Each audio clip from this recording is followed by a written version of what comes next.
We are live on Facebook. Shall I start the session? Yes, Raghu, I think we're good to go.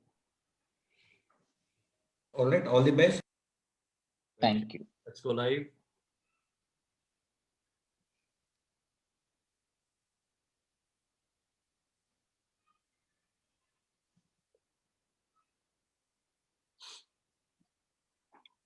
Welcome, everyone. Good evening to an amazing panel discussion that we have planned for you. For those of you who are joining us directly from our ICCC event today, welcome back once again. And for our ICCC community and all the educators who have just joined us, especially for this panel discussion, a very warm good evening to all of you. The topic that we're going to be discussing today, just to set a little bit of context, is the higher education trends that are helping, shape 2021 and the educational norms in the country today. I think personally, this is a very relevant topic today as we enter 2021, because the kind of 2020 that we have all faced, may it be the educators or the students, it's been as unprecedented as it can be. So, nobody had anticipated this. And every university, every school, every institution around the globe has had to switch and move to a virtual and online interactive hybrid model of learning. So I feel this is a very important topic to discuss today. And for the same, we've got an amazing panel for you. And I'm going to start by introducing them in no particular order. It's just the way I see them on my screen. So bear with me with that. First of all, we have Professor Atul Khosla from Shulini University. A diehard socialist, Professor Atul is on a mission to change lives. He's the founder and vice chancellor of Shulini University, one of India's leading research-centric private universities. His involvement in Shulini is irreplaceable. He brings out of the box thinking to the field of education. A BTech from IIT Kanpur and an MBA from JBIMS Mumbai, he has been forging partnerships with industry and top global universities. His strong values, substantial experience, and sheer energy have taken Shulini from strength to strength. In his 25 years as a consultant, he has advised clients in India, Asia, North America, Europe, and Australia. We're extremely honored to have you here, sir. Thank you, Raghav. It's an honor. Moving forward, we have Professor Partha Chatterjee from Shiv Nada University. Professor Chatterjee is currently professor and head of the Department of Economics at Shiv Nada University. His research interests are broadly in macroeconomics, international economics, and issues related to emerging economies. He has taught a variety of undergraduate and graduate and MBA courses. As the first head of the department, he has contributed immensely in the development of the Department of Economics at Shiv Nadar and the university overall. He has a PhD in economics from the University of Minnesota and an MPhil from Indira Gandhi Institute of Development Research. Welcome to this amazing panel discussion, sir. Thank you.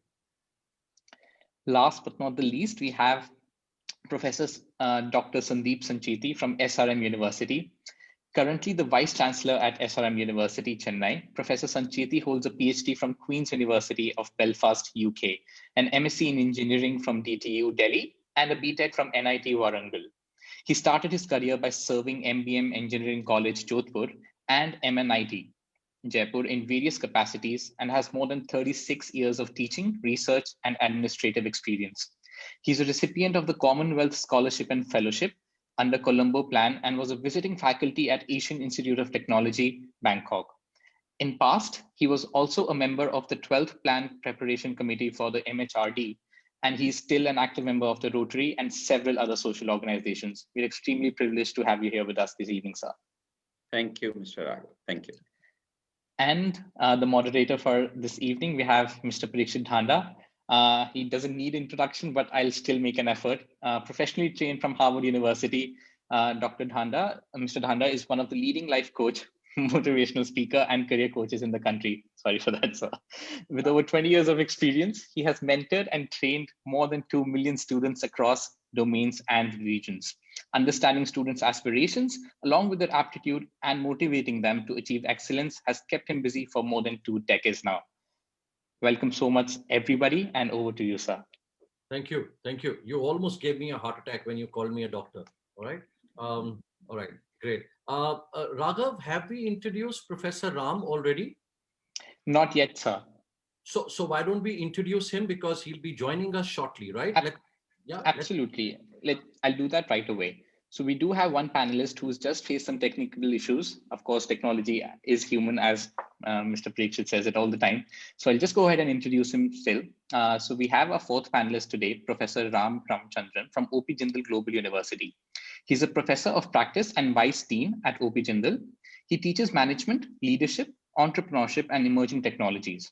He holds an MBA from Leonard Stern School of Business, New York University, a Bachelor of Engineering from University of Madras, and certificate in FinTech from MIT.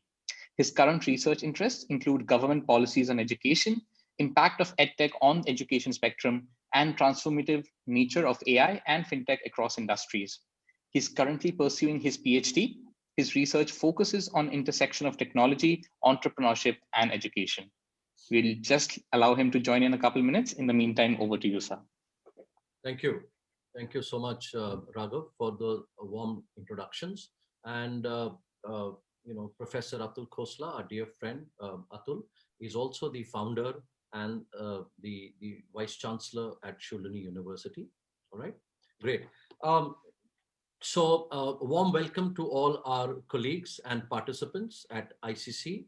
Thank you so much for being with us. And I hope there'll be a lot of takeaways for you from the dignitaries present here with us, right? Thank you. So, Dr. Sancheti, let's, so when we talk about the session today, and especially when we're talking about higher education and the changing trends in 2021, my first question to my fellow panelists will be, we will kind of, just if you could share few points about how does national education policy or the new national education policy impact higher education? If you could kind of just touch upon in a brief manner, and then I'd request Atul and Partha to help us. If we could just set a context around national education policy, please. Dr. Sancheti, over to you. Yeah, thank you, Parikshitji, and I'm honored to be joining you today. NEP, as you know, a number of times we have deliberated on that, and extensive, you can say, coverage in the press and media, and the efforts by the policymakers themselves to educate us tells us that it's a policy which is having a potential to reform and transform Indian higher education, number one. It's a policy full of dreams. I'll say dreams only by two justifications, 2 points. Number one, it is aspiring to take GER to 50%. We have achieved 27% in 73, 74 years. And yet, in spite of that sort of a background, it's aspiring to double it in next 15 years. But I believe it's doable because technology has come to the fore and it is going to support it. Till now, the technology was more or less absent from the higher education space in a big way. The second example I'll possibly give is that the bane of Indian higher education was possibly the affiliating system, which was killing the ingenuity, innovativeness, or seriousness about education. And that is also going to change because 10,000 institutions over a period of 15 to 20 years are going to be degree awarding, meaning thereby that they will be autonomous by themselves and decide the fate of the institution as well as the students and the kind of things they do inside the institution. So in that sense, it's changing. So, but for change, you need vehicles, you need schemes, you need policies, and that is what NEP has brought about. It's not aspiring. The only thing which has not been brought out very, very clearly is that it says it will take care of access, equity, quality, transparency, accountability. Those have been spelled out, and those are continuing from the previous policy of government's intermittent policies, and it's there in this one also written very clearly. But what is not written is we need speed, efficiency, and diversity, without which we will never be able to raise the quality. And even if we raise it, it'll be going to be very slow, meaning that we'll keep losing to the outside world in terms of our space. So I think these aspects will have to be focused. However, for me, some of the defining things possibly could be that they have created NETF, technological forum, which they have created. They have created the National Research Foundation. I think that is something very important to drive research. First one is for driving technology, second one for research. The third one for academics, if I may say so, is the most important, with which I am fully connected. And I'm sure every other point which you're going to talk about, there this segment can be inserted to answer, and that's called ABC, Academic Bank of Credit. It is really going to be a student-centric policy if ABC comes into picture. And by the way, I've been working on ABC for the last 2.5 years. We have made the regulations, and I'm told that UGC has now gone ahead after so much of efforts. And this might be one of the first major policies under NEP, which is going to see the light of the day, except for that name changing of the ministry and all that. Those are slightly different. But this is going to be the student-centric. And by the way, Education 4.0 is nothing but a student centricity, which we have not done much in terms of what we do in India. We simply say, you want to come to my institution, IIT or NIT or SRM, whatever. This is the course, this is the entry, this is the fee, this is the time, everything. The students have no control. In this case, with ABC, everything is going to be virtually be defined by that. And it can go to the extent that it is not only multiple entry and multiple exit and various disciplines and all that which is going to happen. It is going to be that even you can do degrees faster than the scheduled time. An engineering degree can be 3 years compared to 4 years. And you can also appear in examinations on demand. Now, these are the kind of provisions we are making. I'm not saying everything will happen on day one, but this is what the policy is putting together for all of us. So all in all, personally, I'm very happy as an academic or the academic administrator. There's a lot is talked about the autonomy, the faculty training, and maybe the budget part. I do not know whether it's going to be true or not, that's 6% of GDP. But if it happens, I think it will be a miracle. It will be a good thing for Indian higher education. That's my view. Thank you. Thank you. Thank you so much. Professor Ram, thanks for joining us. So we've just started with Dr. Sancheti. We just wanting your initial responses on national education policy vis-a-vis higher education, right? So we'll come to you. Atul, over to you, please. Thank you, Parikshit. First of all, thank you for the opportunity to speak to such I would say, such an illustrious audience. And what a wonderful panel it is today. I'll spend a couple of minutes talking about the context of the new education policy. But let's step back and let's look at the changes that have happened in our lives over the last 3 to 5 years. Pretty much everything has got disrupted, Parikshit. But there's one big fortress that hadn't got touched, and that was education. And there's a small joke which I keep telling my friends. And this joke is about a doctor and a professor. And both of them went into coma in the 1800s, and they recovered sometime in the 21st century. While the doctor couldn't recognize the operation theater at all, everything had changed. The professor took a chalk and went to the whiteboard and started teaching because nothing had changed. And I think that's really the principle behind the new education policy, behind why education needs to change, because we need to bring new thinking, outside the box thinking, and disruption into education. But why? Why change education, you would ask? And let me give an answer over here. If you look at any developed economy, if you look at the United States or even Korea or even China now, all of them have a very, very evolved education system, both K-12 and higher education. Now let's look at India. We might claim that we've got a great education system, but the reality, Parikshit, is that we do not create leaders, we create doers. We create phenomenal talent which can go out and become process engineers. And I'll give an example over here of Apple. Apple is designed in San Francisco. It's manufactured in China, and we're very happy that it's now being manufactured in India. Infosys is not a product company. Infosys is a process company. We want to create Apples in India. We don't want to create more Infosys or TCS. There's nothing wrong with that, but we want to move up the value chain.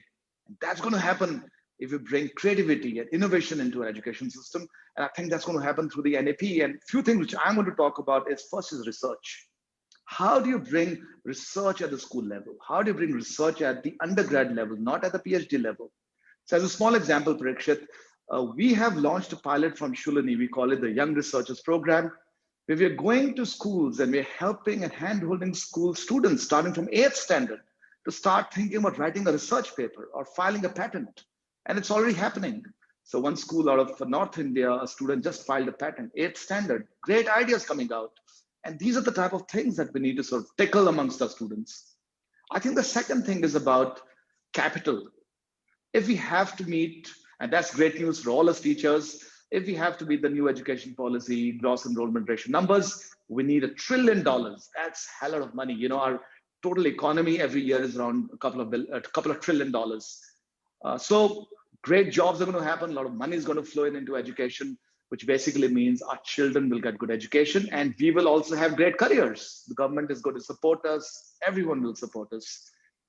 I think the last thought, and I wouldn't go into the details of NEP because we'll be talking about that. The last thing that excites me about NEP is the whole thought of flexibility and the whole thought of public and private university parity. I once gave a speech around 10 to 15 days back, and the topic of my speech was, I am not Gabbar Singh. The reason I say that is because when I go out as a private university, people see me with suspicion. And the new education policy is saying, hey guys, if India has to succeed, then both systems have to succeed, private and public, just like the United States of India. Excites me that, you know, we will also have a big role in educating the country, making India successful. And I think the last thought is flexibility, as Dr. Sancheti brought about. Imagine as a student, you could spend 1 semester at Shulini up in the mountains, learn how to do research because that's what we do well. The next semester, go to Chennai with SRM, and probably the next 2 years, go to China and the United States and get a wonderful degree in the process and learn the real life skills. And hopefully with the credit bank, the ABC that Professor Sancheti spoke about, that's going to happen and it's going to be real. Implementation already happening. In Himachal, we've already got an executive order. I'm on the Himachal government panel for implementation of new education policy. And we've taken a stance that in the next 1 year, we will ensure that at least majority of recommendations of the NEP are implemented. So great stuff happening all around. I think we'll go into the specifics over the discussion of this panel. Sure. I'm very excited about it. Sure. Thank you so much. That as Dr. Sancheti talked about, and you said that, I think the real game changer is going to be how beautifully this policy is being implemented, right? Partha, over to you, please, for your initial comments. Sure. Again, first of all, thank you for having me. It's a pleasure to be with, you know, an eminent set of people around. And I kind of echo Dr. Sancheti and Atul here that, you know, the NEP is in some sense a game changer of sorts, right? And it's a first education policy that's trying to do few things at the same time. One, we talked about, I'll touch upon those very briefly and get into details much later. One is this idea that education has to be broad. It's a broadening of the mind rather than training of skills, that bringing that to the forefront. Second, bringing research back to the university. And I'll spend a little bit of time into that and give the context. And the third is this idea about, you know, flexibility on both sides, flexibility to students that you can take certain credits now, do something there, here, and come back to that part, but flexibility on the part of institutions and colleges and universities, because in some sense we have over regulated them and the creativity in this space was completely lost. So I think in all these three dimensions, there is a possibility that we will do, you know, we'll take steps towards changing all of that and make great change, take great strides there, right? Just very briefly, let me talk about the liberal education part. And here again, that, you know, we have to think about what a world we live in today, because the world that we live in today is full of uncertainties. Now, the universities is such an institution, you know, and Atul talked about a professor waking up and going to the chalk. But in some sense, you know, that university space is such that, you know, gives the comfort of continuity, yet it's the space that kind of pushes for those changes, ushers those changes, right? I mean, the society sees those changes through education and so on, right? So now we have to recognize that we are at a stage, both in terms of our national development as well as what's happening globally, where we need to think about ideas and, you know, from different sources, broaden different ways of doing things and so on. So I think that's a very, very important part of the national education policy. Second, the research part. And here again, let me set a little bit of context. In the first education policy that India had developed when Nehru was the prime minister, there was great debates. And incidentally, the debates were amongst physicists. Professor Meghnad Shah and Dr. Homi Bhabha were on two sides of it, where they were thinking about how a new country like India can be a leader in research. And two ideas were there. One was trying to think about building universities which were at the center of it. And Meghnad Shah was a propagator of that. Whereas Homi Bhabha thought that we do not have the wherewithal to spread research so much, and therefore think about specific institutes. And that's what he built. And that's what we did. We separated out research. We took research out of the university and we said, okay, there are specific CISR labs and this and that where research will happen, and university space colleges became mostly a teaching thing with smattering of research. But this, with the NRF and whole focus of it, brings that. And this is critical both for teaching as well as development of the country in some sense, because you can't really separate teaching. You can't really do that, right? So that's that. And the third thing is this flexibility. I'm sure we'll talk a lot about it in a bit, but just a word of caution. And here I think counselors and people who can guide students will be very, very critical, because how do you, when choice expands, it's not easy for people to actually take advantage of it to that extent, right? So there will the role of teachers, counselors, and others will be very, very critical, and we'll come back to that. Thank you. Thank you. Thank you for giving us a different dimension there. Dear participants and my colleagues there, before I go to Professor Ram, just to share with you, we will be picking up just like, we've started kind of with the initial notes about national education policy. We're going to deep dive into the lot of other areas which will be where we'll be getting a lot of insights from our guests. So just stay on with us and you'll get to hear more about many interesting and exciting things. Professor Ram, for your initial comments, please. Thank you very much, Parikshit, and esteemed colleagues and very illustrious panelists here. Sorry if there was a little bit of technical glitch from my side, so joined a little late. So I may have missed a little bit of the conversation from Professor Sanchiti, but I think I'm just taking some notes in terms of what you folks were talking about. So in terms of the NEP 2020, if you go back, I think Partha, you mentioned about what happened during the time of independence. If you go back to the Radhakrishnan Commission, when they established the entire university system, and then subsequently to that with the Kothari Commission and the other reincarnations that has happened, in many ways, this NEP 2020 is a new wine in an old bottle, or old wine in a new bottle, whichever way you want to think about it, with some additions and sprinkles added on, in a sense, right?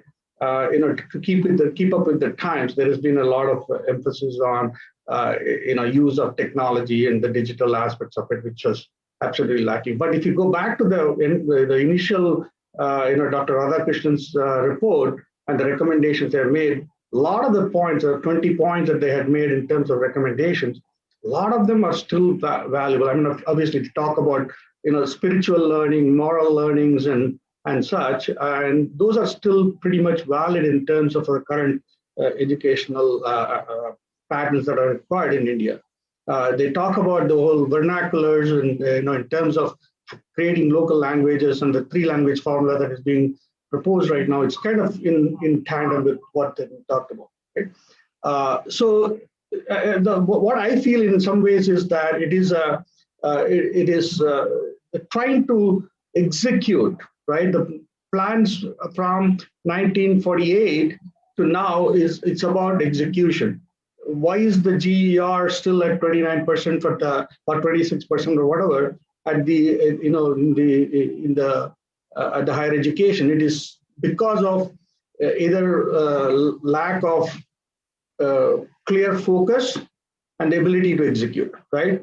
That's one reason. The other could be structural in terms of the federal system, in terms of what the central, proposes and how the states, disposes. Maybe maybe politically driven, maybe structurally and financially and economically very different. And so that could be a reason as to how one can think about as to why it has not actually taken off. So even with the NAP 2020, the way it has been created with the in some sense with the monolithic structure for the higher education, but the question still remains with the how is this HECI or whatever the nomenclature is, how is that going to actually be implemented at the state level? Where is the input coming from the state levels? Unless we start devolving and decentralizing some of those, making those structural reforms, it's going to remain more policy oriented. So that's kind of my cautionary, starting point, right? And then, I think Professor Khosla mentioned about this, the aspect of creative destruction. That's my second point. If you look at commentators like Thomas Friedman and Clayton Christensen, they talked about how this whole technology is going to transform and be the creative destructor for the education industry way back in 2015, 5-6 years back. But that has not realized actually. And the reason I feel that even though we bring in the aspect of digital and artificial intelligence and other technologies into the education for, especially with the NEP 2020, I think that fundamentally what needs to change is something more than that. This is all talking about the delivery aspects of it. But somebody mentioned about how we design the programs, how we conduct the assessment criteria, how do you do the structure of the teaching.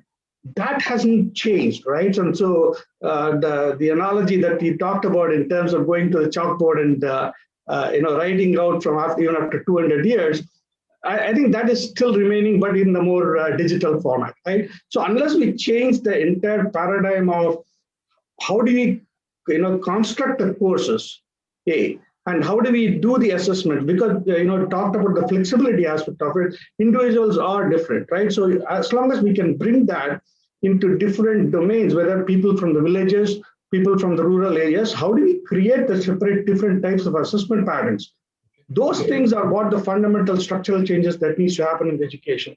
That can actually truly make people will want to learn, people will want to make it imbibe that, right? And that is the fundamental aspects of what we should be looking at. I think the third aspect that we have not talked about, I'll just wrap it up here, is around the motivations of higher educations, especially these days with the NIRF coming, the ranking platforms, whether from a global perspective or India perspective. I think the educational institutions are now paying a lot more attention to the rankings.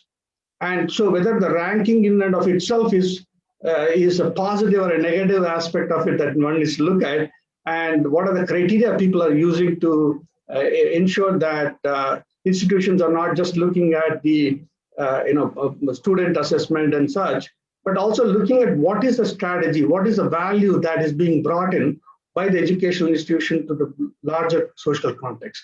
I think those are the three things that I want to leave off with, but we can definitely get into the details of it. Thank you. Thank you so much, Ram. Thank you. We kind of set a perspective and a context around national education policy. My worry or concern here is, and this is to all my fellow panelists, excuse me, Partha, will start with you here.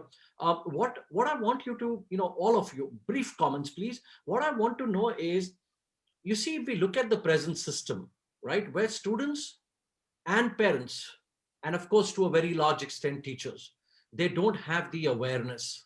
I'm not saying all, but many of them do not have the awareness as to how to choose an institution, how to even choose a program, right? Their ability to distinguish between different programs, different universities, institutions, higher education, where they're going, and of course, leading to a very high level of attrition by the time they join the universities and suddenly realizing we're in a wrong program or a wrong course, right?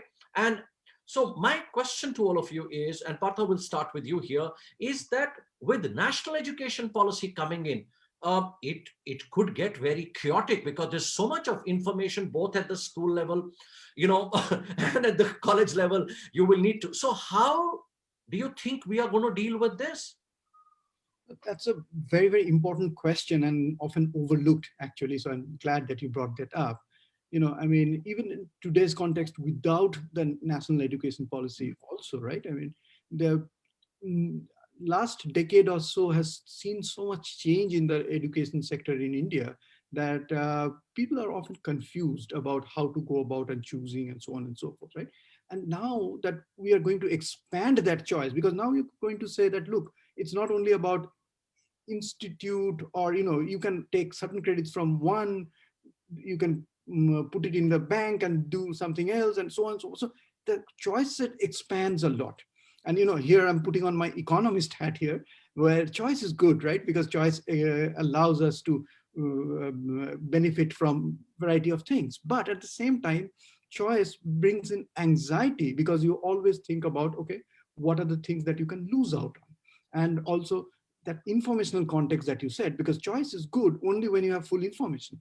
How do we get that full information part of it, right? And that's why I kind of mentioned that about, the role for teachers, mentors, and so on and so forth.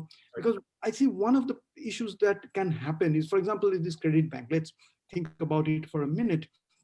What can happen is, suppose people who are academically very good, they may be very committed to complete the degree, and you can see that they are doing that. But people who are a little undecided, either about the subject or about whether to do carry on with a college degree or do some entrepreneurship in between, or start a new venture, or even work in their family enterprise, and so on and so forth. It's very confusing, because, and then we might even actually see the dropouts increasing, because it's not easy for people to go out of the college and come back, and so on and so forth. Right? So I think one thing that this in the implementation part, one aspect I think the NEP is kind of missing is this interface between school and college and university, right? Because this gap can even widen with this. And we really need to figure out how to bring these two things together, not think about these two things as silos, and connect them. Yeah, Absolutely. Dr. Sancheti, your words on that. I will simply say that the example you gave for a student getting confused or a student moving here and there is the best thing which can be answered by ABC. I can go in multiple institutions in multiple subjects simultaneously if I wish. Now I'll justify the answer Parthaji was mentioning, that a student will be confused. He has already agreed for the best student, it is best because he'll save time or do something extra. But what happens with most, which I've known as Vice Chancellor in most of the institutions, because of one or two subjects, people will get dragged into second years and third years, and they'll not complete degrees, whereas they've cleared most of it. Now, one subject should not make such a dent in their life in terms of degrees or whatever. They can change gears, they can change directions, they can change speeds with this, and they can earn a degree. One who is slow mover, you have justified fast, which I fully agree. One who is a slow mover also gets extremely benefited. Suppose I'm going to be an engineer, but I know that I'm a slow guy. I'll right away choose my path to be 6 years. No one can tell me later that I have failed, because I've chosen a path which I can handle or which I can deal with. And therefore, ABC gives me all that. Now, logically, I'll put my scientist hat or engineering hat, whatever you can say, mathematical hat, that if a case or a model can deal with the two extremes of the requirements, it can handle anything in between also. That's my interpretation. And therefore, ABC, I've actually worked in 3 committees of UGC on ABC, and every aspect of ABC has been dealt by me, along with many others, and I can justify all the answers. The only thing is, if you do not know how to make a choice, then you'll possibly always end up eating thali if you go to a restaurant. Otherwise, you'll go to an a la carte and choose what you like, and different times, different things if you so like. So you have to see how many times would you like to go to a thali meal. I do not know, but we are not saying that with ABC, everything else is going to come to stand and still. All that what is happening today can still happen as 80%, but top and the bottom will start taking advantage, and slowly it will percolate. Now I come to my last part of answer for this particular question, and many questions were raised in between by Professor Ramchandran also and others, Atulji also, that what will happen to implementation?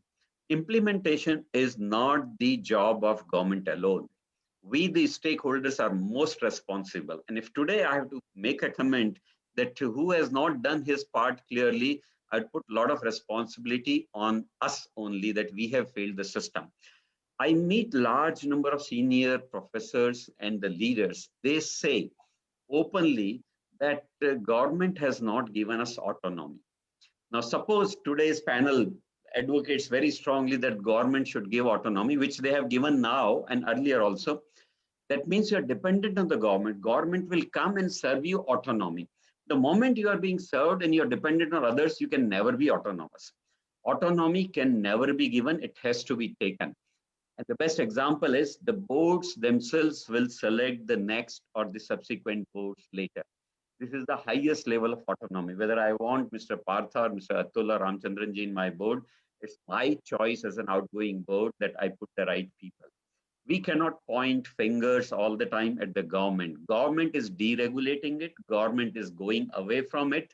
Government is giving a lot of freedom and a lot of autonomy. Unfortunately, we don't understand autonomy at institution level, vice chancellor level, or teacher level, or student level. It should be understood very nicely. And the last part I will say is the guidance is very important. And I've advocated for this kind of a thing very, very recently, many a times. And that is like you have GPS, which guides you to go from one destination to another, gives alternate paths, speed, cost, time, everything. With the big data, with artificial intelligence, with whatever, all that technology which is there, a student can come to 10th or 11th standard and say, hey, I'm standing here today and I want to be like Mr. Parikshit Danda, and maybe he will say that I want to reach there in 10, 20 years. The system will give a potential path, will give a potential cost, maybe do the path correction if it is so required. And that is a kind of system, and I call that as a SPG, Students Personal Guidance System.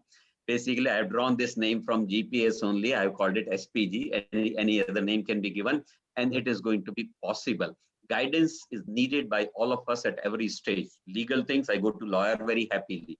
For my medical things, I very happily go to doctor and feel proud that doctor has advised me. But when it comes to my career, we don't come to teachers easily before we take admissions, unfortunately. So guidance is important, and guidance is now going to come in a new form through technology. Lots of changes. I believe these changes are for a lot of good to everyone in the education system. Thank you.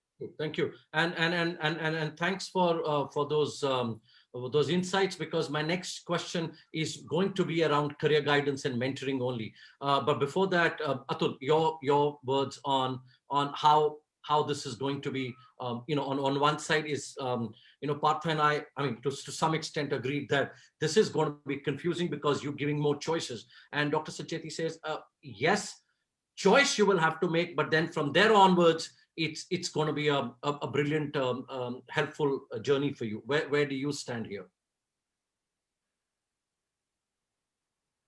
You're muted. Yeah. Dr. Sancheti is from Chennai, and there's a beautiful movie called Chennai Express, where Shah Rukh Khan had a beautiful dialogue. Do not underestimate the power of the common Indian. Please do not underestimate the power of the Indian student. And let me explain what I mean. Let's think about higher education. You've got the public system and the private system. In the public system, the jury is absolutely out. The student absolutely knows where to go. If he's studying engineering, he knows that the IITs are better. Which IIT? There's a clear ranking system. I've been through that. You've been through that, Parikshit. He's planning for Delhi University, knows which course to take, St. Stephen's versus Miranda House versus etc. The challenge is on the private system. And I think that's what's in your mind when you ask this question. The reason is because the jury is still not out. The jury in India is still not out, which are the best universities of the country, because the system is still very new, and private universities are spending huge amount of money trying to influence the consumer over here by advertising. So there's a lot of confusion over here.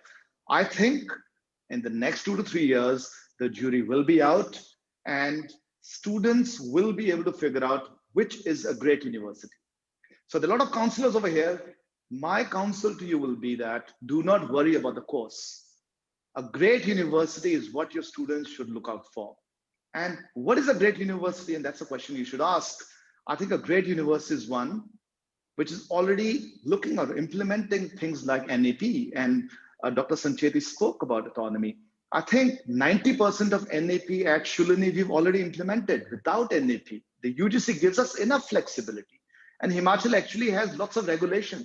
We still go out and implement, we fight with the regulator, etc. And if you're right, you can implement it. No one stops you. I so agree with you, Dr. Sancheti. So what's a great university? And that's a question, you know, I was asking myself. I do a lot of meditation. And bingo, an answer came around 20 days back. Three of my very dear colleagues, Meena, Kailash, and Kalpana, have been asking about the Indianness of education, what made Nalanda so special. I'll make 2 points over here. First, as educators, if we follow the Western system, if we follow America or England, we will only create a second best version of them. We will not build a great university. What made Nalanda great was, according to me, two things. Our ability to attract great scholars. If you remember, there was a Chinese scholar called Huan Sang who came to India all the way from China. So can we create institutions that come into India from all over the world to create knowledge? And how do we do that? And that, to me, is one word: freedom. Can we create a culture and environment in our universities where we have the freedom to think, the ability to take risks, Parikshit, and the ability to blossom in whichever way we want? And that's what we're attempting at Shulini. If a student joins engineering because his parents want him to do engineering, very good, take admission. But you could end up doing a major in music because that's what you wanted. You could switch courses after 1 year. And we've done it without NAP. We've done it without, you know, anyone asking us to do that because there's already enough flexibility. So my last thought over here is teachers, counselors, there are 20 good universities in the country. I'm talking about the private sector. I'll be preaching to you and you'll be saying I'll be marketing if I mention those 20, but you know which those 20s are. Encourage your students to pick up those 20 and not influenced by the marketing campaigns or what I call quote unquote factory universities, which have 20,000, 30,000 students. Pick up those boutique universities, which have the right mind and the right heart. And you will see your students will prosper. You will see they'll be flexible. You'll see they'll become leaders and you will be proud of them and you'll be proud of yourselves. Thank you very much. Thank you. Thank you. Thank you so much. I'm so happy that I think I must pat myself that I'm asking the right questions. Before I go to Professor Ram, just one bit of advice, and of course, all of you can, my fellow panelists, all of you can add here. So when you look at universities, what are a few things that you should look at, okay? You could look at first the program that you want to do, okay? Your course is very important. Then, of course, who's going to teach you? The faculty, right? Then industry, academia, collaborations, all right? Then you look at the research possibilities there, right? Then you also see who are you studying with, diversity, inclusion. Then you can also look at the internship possibilities, right? Or not only pure academics, you could also look at the freedom, the choice that you get. You could also look at where are those universities or educational institutions, and not just look at one thing. You know, my top student got 1.5 crore placement. Okay, no, that could be one of the things. Okay, placements could also be one of the things to look at.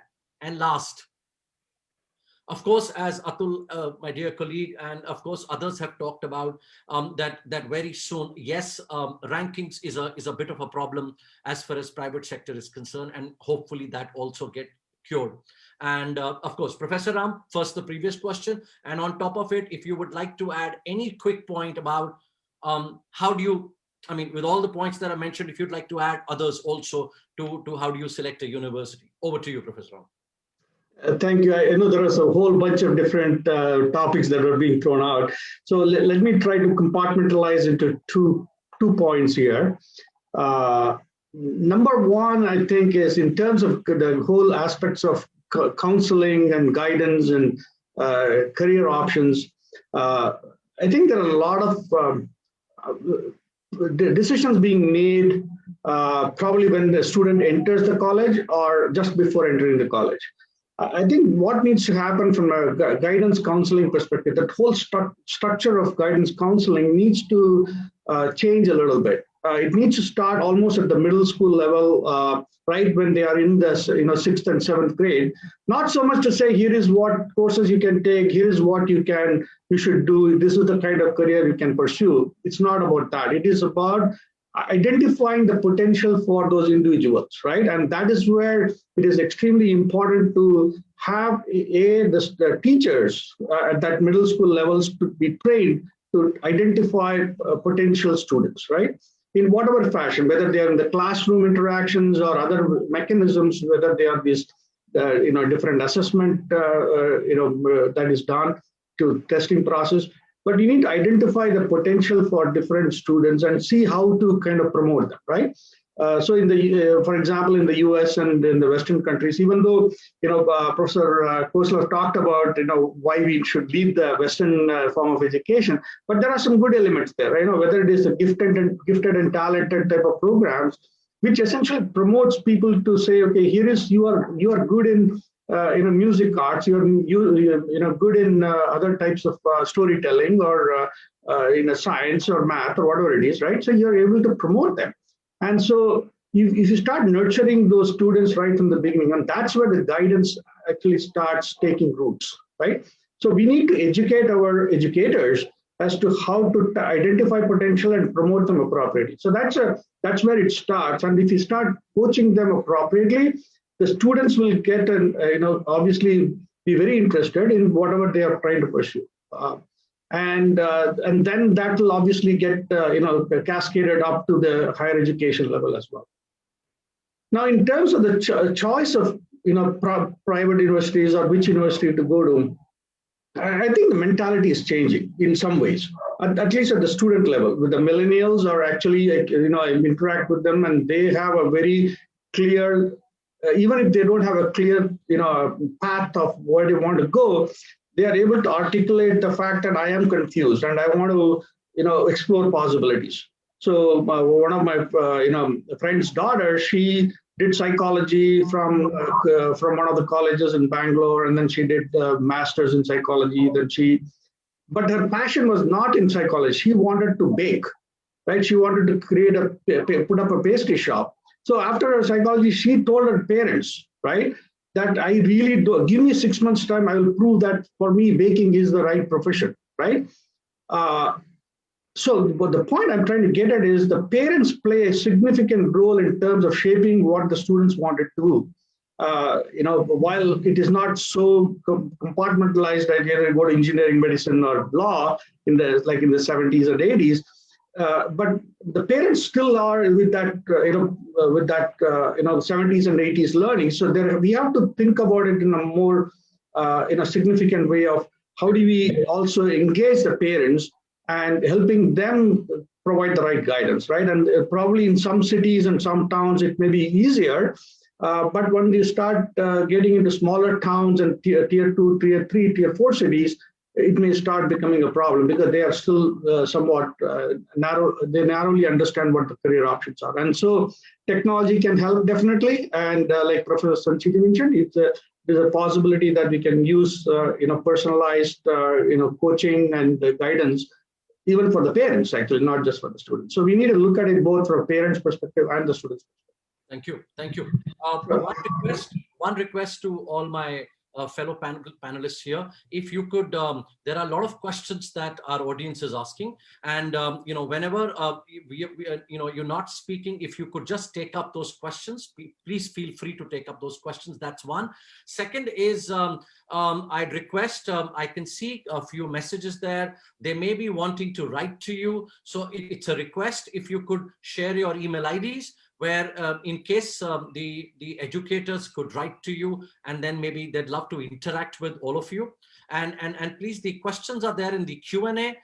If you could just address them, as and when possible. I'll also request the Mindler team I know you're on standby. If you see there are certain questions but that we're not able to answer, please answer them so that our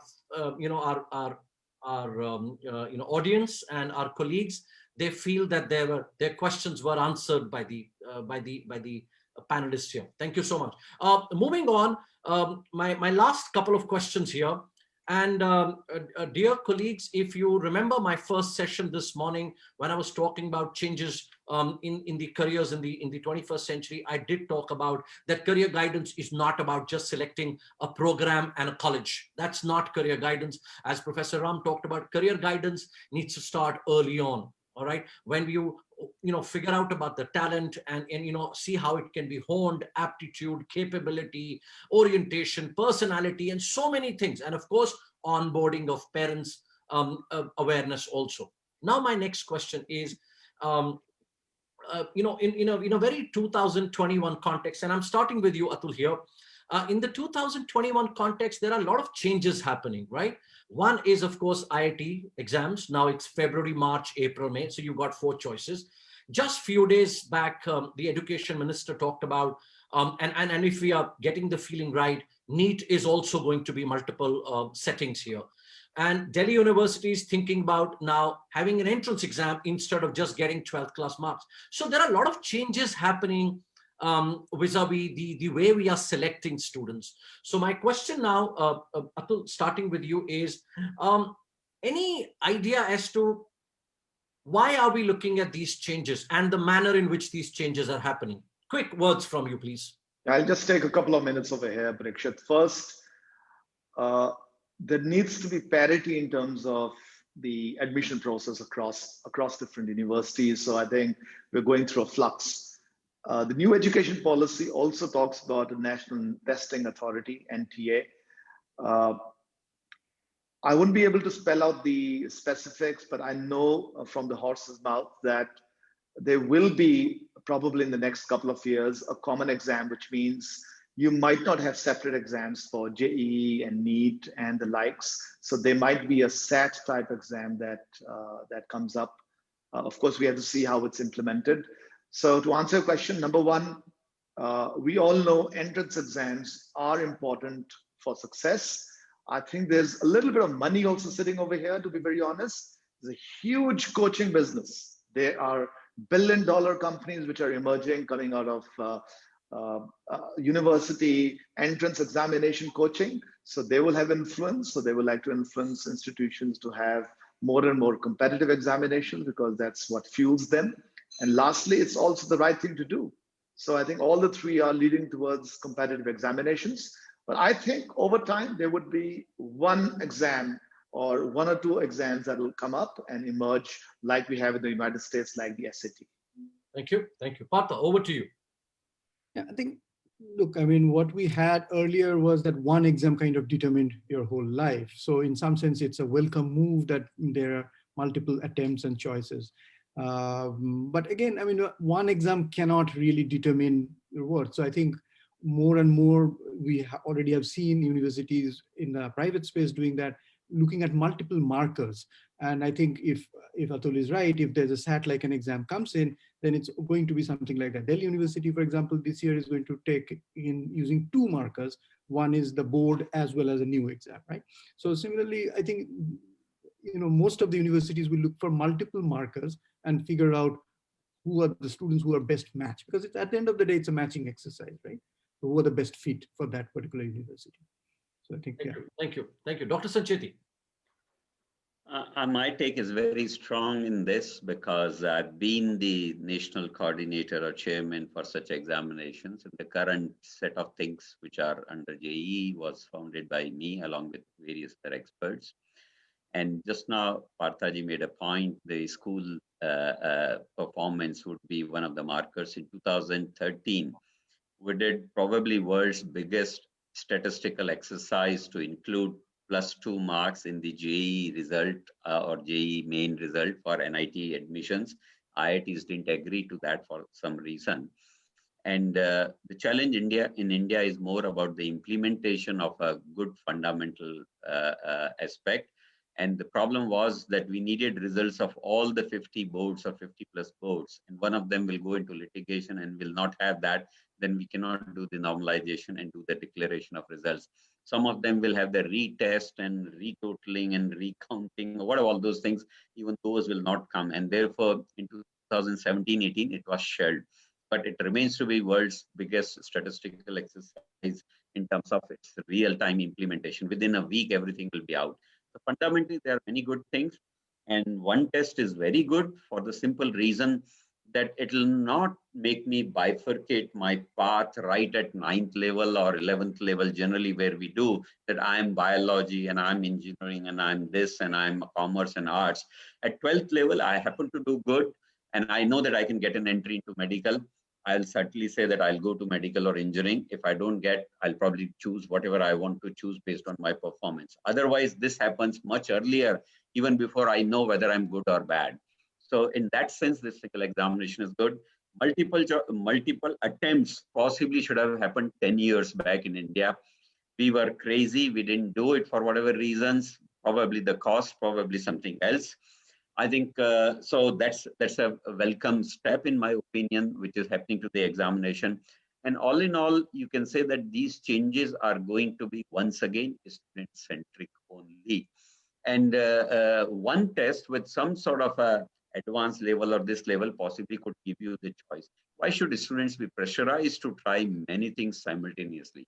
One should test them for their ability rather than reproducing this subject or something of this kind. I think those changes are on anvil, in my opinion. They'll be slow in terms of happening. You cannot eliminate the coaching. We have attempted it for last 20 years and failed miserably because for given one seat in IIT, there are 100 or maybe 1,000 students who are vying for that.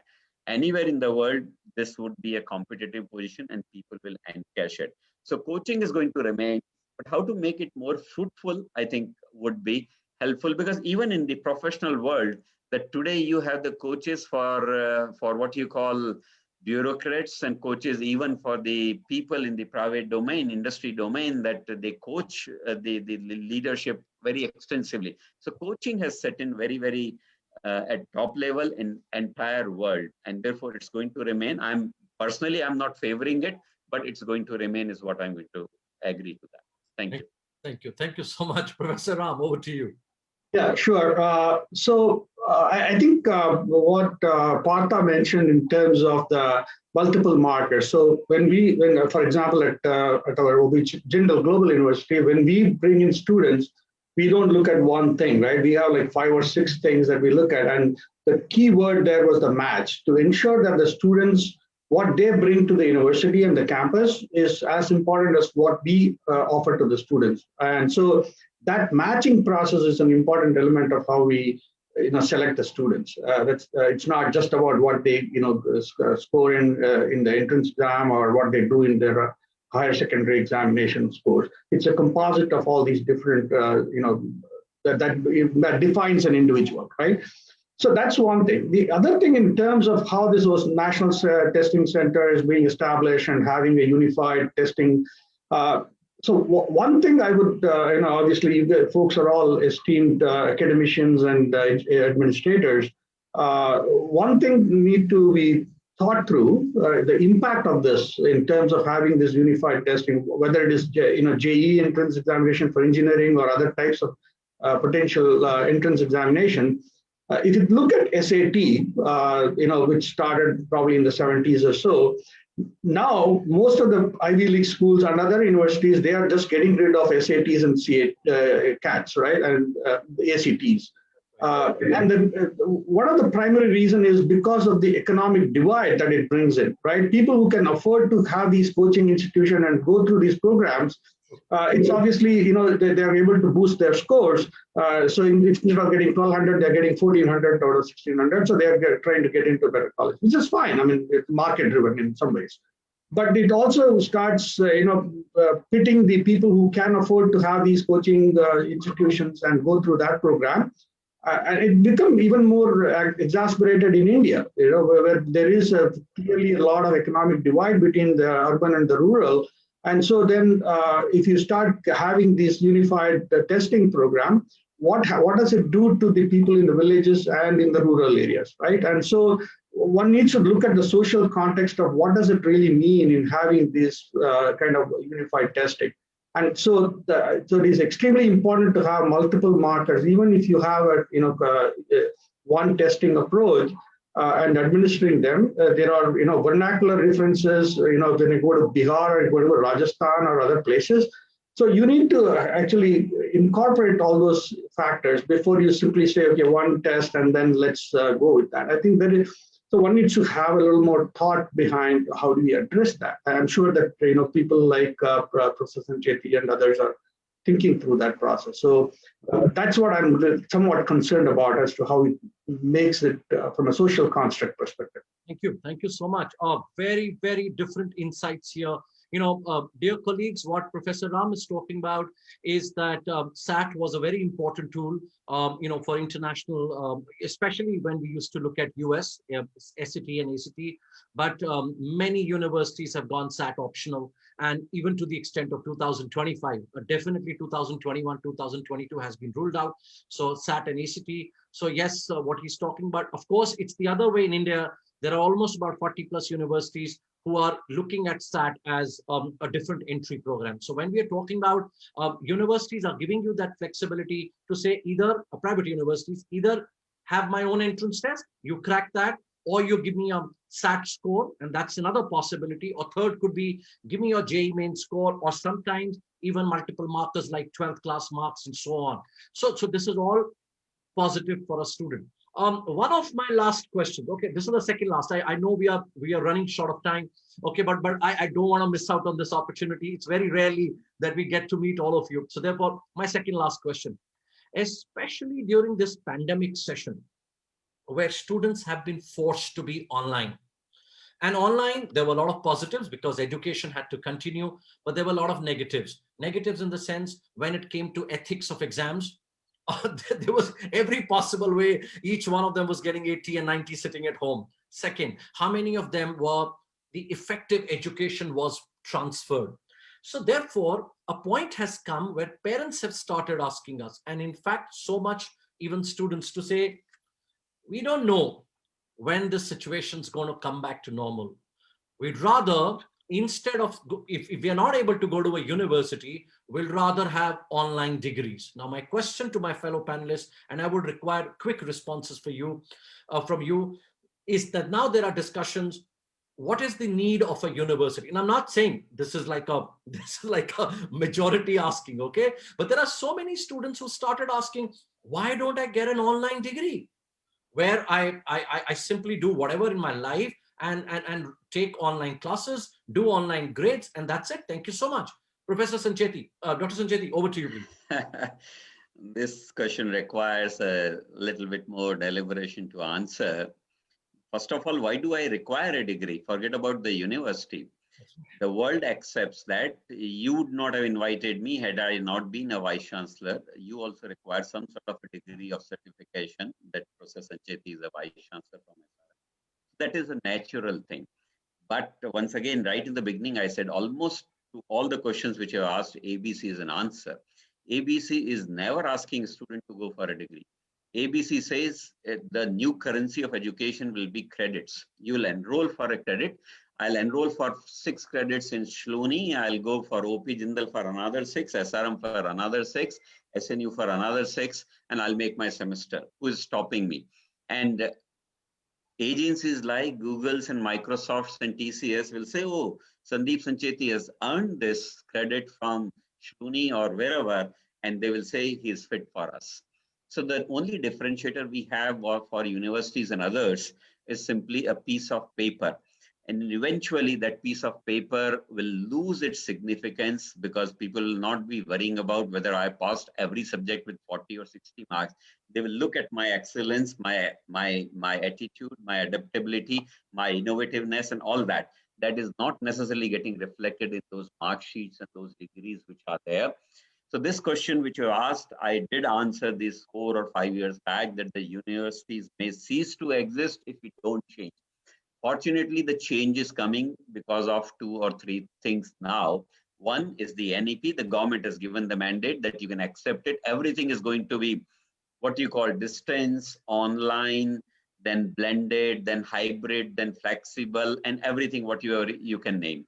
The second thing is the COVID has changed. And the third thing is suddenly a flush of technologies coming in this space. I think every week I come to hear of one new tool which is better than Zoom, better than this, better than for that. And therefore, this kind of a flood of technologies will also help all those changes. So people are not going to be bound by anything called degrees or universities or pegged to that. There was a question where you said that what will happen if he wants to change and he has taken admission first year. NEP under ABC framework is also going to give you a new degree called, eventually it will come, I don't know whether it's certain or not, it will be called as the Bachelor of Liberal Education. I may take 6 credits from commerce, 6 from arts, 6 from medicine, 6 from engineering, 6 from hotel management, 6 from anywhere else, languages or whatever, sports or whatever. Now I don't specialize in anything. No one can give me BA, BCom, BSc, BTech, etc. What do? I earned 100 or 200 credits, whatever I wanted, and I may get a degree called Bachelor of Liberal Education. I can switch sides and do everything. I think in that sense, degrees and the universities are going to lose sheen in times to come. And that will be decided by the stakeholders at the lowest level or the biggest number, that is the students directly. That's my answer. Thank you. Brilliant, brilliant. Partha and Professor Ram, over to you. Partha, the order is Partha, Professor Ram, and then finally Atul, you will have the last. I'll have to leave, Parikshit. I'm sorry about a hard stop. Let's have you quick, your last words. Last words meaning last words here in this session. Please, over to you. I apologize, Partha, Ram, for intruding in. I have a hard stop. I have to pick up my father from the airport. So apologies for that. Please. I'm an economist and I've been in corporate strategy for a very long time. And I've always believed, Parikshit, that the existing pricing mechanisms of universities, which is cost plus, is absolutely unsustainable. I mean, how do universities price? They price by looking at the costs and they add up. I'm talking about private universities here. Public universities are, of course, publicly subsidized. It has to be driven by the customer. It has to be driven by the value that you provide and not cost plus. And then there's a concept of academic inflation. So it's a little bit of a monopolistic situation that exists in the whole academic environment. And the good news is now students can challenge this and they can say, we will disrupt the way things are happening. I was with a very dear friend of mine who is the founder of a great university. And he said, oh, I've got this beautiful Hussein. And as a student, I'm saying, do I care whether you have a Hussein or not? And why should I pay for your Hussein in the first case? The point I'm trying to make over here, Parikshit, is which Dr. Sancheti articulated extremely well, is that the flexibility of how much a student wants to pay should be on the student and the consumer. So I, as a consumer, might say, as a student might say that I want a university experience, because that's also very important. I want to be with friends. I know that life skills and learning also happen on campus. But let me decide, should I want 8 semesters of that or 1 semester of that? Right. Why should it be straight-jacketed of saying that, okay, now you have to do 8 semesters because you took admission at Shulani or SNU or OP Jindal or whatever. And I think that's the type of flexibility that we need to provide from a pure economics perspective. And the second thing is the flexibility, which I spoke about, is what I want. I mean, people ask me, sir, should I do commerce or engineering or arts? And I say, mujhe aaj tak nahi pata mujhe zindagi mein kya karna hai bhai. I started by doing engineering. Within 6 months at IIT, I knew that I can't be an engineer. I wanted to then become an IS officer. I discarded that. I went to do an MBA. I did an MBA in marketing and I ended up doing a job in finance. I went into consulting. I'm now into education. Who knows what I'll do next? And that's, I think, what's happening in careers. They are becoming non-linear. They're becoming discontinuous. And I think that's the way our students have to think. And I think new technology, COVID has brought in that rapid change. And I think with NAP coming in and the regulators now understanding that this change is needed, I am very, very excited. I have told my guys, I've said, think about a packet of Haldiram. 10 years ago, how much did it cost? He'll say, sir, 10 rupees. I said, how much does it cost today? Go and check. Sir, 10 rupees. There is no inflation that happened in a packet of Haldiram. Let's go and look at a Maruti car. When I bought my Maruti 800 Deluxe, which I was very proud of, Deluxe, I'm mentioning it again, it cost me in 1996, 2,57,000 rupees. The same car is still available at 3,07,000 rupees. That's barely any inflation. Look at anything else, because there is no value engineering happening in higher education. And we have, look at the advertisements, it's stupid. We are the largest buyers of print media because we don't know how to sell. Because we have got extra money. Let's be very clear about it. And I think that's going to be disrupted by the consumer, which is you students and you teachers. Do not go to universities that advertise, because it is your money that they are floundering and they're spending by putting advertisements in newspapers and in TV channels. They're very expensive. Over to you, Parikshit. Thank you. Thank you so much. Partha, over to you, please. Yeah, no, again, a very, very critical question, the existence of university itself, right? And maybe we can have a different session on that and dive deep into it. Right. And, but, let me just very briefly talk a little bit about it, because if you think about it, education is not only about a degree. We kind of agreed upon that, first of all, right? But it's not only also about the courses and the classes and just about that, right? And it's a lot about intangibles and some things that we may not be able to even measure. And that is something that a university can provide, which simply shopping for different credits from different places cannot. Having said that, I think, my sense is there will be an equilibrium where there will be a set of hybrid kind of a thing, right? And there are three ways to think about this hybrid thing. One is simply a hybrid, which is a program which is hybrid, or even a degree which is hybrid, where some of it is on campus, some of it is online and distant and so on and so forth. There can be hybrid where basically even the course itself is hybrid, where a part of it is on campus and part of is extended outside, right? And the third, in some sense, is hybrid because it's not only at one place, but hybrid can be because it's at multiple locations and so on and so forth. So, but that intangible thing where it's students experiencing not only the university life, but also exploring, because undergraduate education in particular is all about exploration. Exploration not only about the subject that you like, but who you are, what you want to be, and all of it. Big questions in life, and sometimes most importantly explored in that sense. So university space will still be very, very critical for that reason, right? No, I actually, I'm now thinking that maybe in March or April, we should have a discussion. And Dr. Sancheti, I'm going to ask all of you to be there, which is about how will the university survive in a new, maybe in 2030s and 40s, we'll go there. Professor Ram, last words from you, please. Thank you very much. I'm happy to have the last word here. So I think the depth of higher education universities is kind of premature. That's my belief. The business models are changing, right? The higher education, at least the private ones, what I've seen, at least in the Western countries, they are adapting. They understand that the customers who are the students and learners, they demand different things, and there are different options available.